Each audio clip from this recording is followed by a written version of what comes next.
வணக்கம் நண்பர்களே. சாத்தான்குளம் கொலை வழக்கு, அதில் தண்டனை காவலர்களுக்கு ஒரு 9 காவலர்களுக்கு இரட்டை ஆயுள் தண்டனை வழங்கப்பட்டது எல்லோருக்கும் தெரியும். இதில் இன்னும் மிஞ்சி நிற்கும் கேள்விகள் என்று சமூக ஆர்வலர்கள் சொல்லும் அந்த கேள்விகள் என்ன என்று பார்த்தால் ஒரு 3-4 கேள்விகள் எஞ்சி நிற்கிறது. பதிவுக்குள்ளே இன்னும் போகிறதுக்கு முன்னாடி சேனல் சப்ஸ்கிரைப் பண்ணாதவங்க பண்ணிக்கங்க. கமெண்ட் பாக்ஸில் உங்களுடைய கருத்துக்களை பதிவிடுங்க. சரி, முதலில் இந்த தந்தை மகன் இருவரையும் சிறைக்கு அனுப்ப உத்தரவிட்ட அந்த நீதிபதி அவர் இந்த வழக்கில் வரவில்லை. காரணம், கொடுங்காயங்களோடு வந்திருப்பவர்களை எப்படி சிறைக்கு அனுப்புங்கள் என்று ஒரு நீதிபதி உத்தரவிட்டார். இது ஒரு பக்கம். அடுத்த கேள்வி, அப்படி கொடுங்காயங்களோடு வந்தவரை ஒரு சிறை கண்காணிப்பாளர் ஏன் பரிசோதித்து உள்ளே அனுப்பவில்லை? பரிசோதனை செய்தானே சிறையில் அடைப்பார்கள்.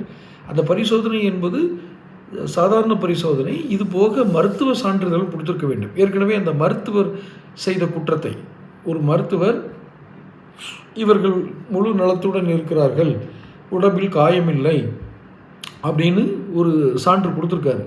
அவர் இன்னும் சேவை செய்து கொண்டிருப்பதாக தகவல்கள் வருகின்றது. அவர் எப்படி சேவை செய்ய அனுமதிக்கிறீங்க? இரண்டாவதாக, அந்த உயர்நீதிமன்றத்தின் சார்பாக பாரதிதாசன் என்ற நீதிமன்ற நடுவர் நியமிக்கப்பட்டு அவர் சாத்தான்குளம் காவல் நிலையத்தில் நேரடியாக விசாரணை நடைபெற வேண்டும் அப்படின்னு போய் விசாரித்ததா சொல்கிறாங்க. நேரடியான விசாரணை என்பதை எப்படி நாம் எதிர்கொள்கிறோம் என்று அதை அந்த குறிப்பிட்ட காவல் நிலையம், அந்த காவல் நிலையத்தின் உள்ள காவலர்கள் இவர்களெல்லாம் இப்போ தண்டிக்கப்பட்டவர்களும் ஒரு அதில் சேர்ந்தா இருக்காங்க.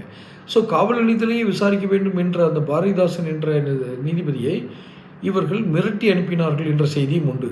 ஆக இந்த எஞ்சி நிற்கும் கேள்விகளெல்லாம் விசாரணை காலத்தில் நாம் கேட்க ஆரம்பித்தால் இந்த விசாரணையினுடைய போக்கு மாறிடும் அப்படின்னு நினச்சிட்டு தான் அதை பண்ணாமல் விட்டோம்னு ஒரு சமூக செயற்பாட்டாளர் சொல்கிறார். ஹென்றி தீபன் அப்படிங்கிறவர் சொல்கிறார்.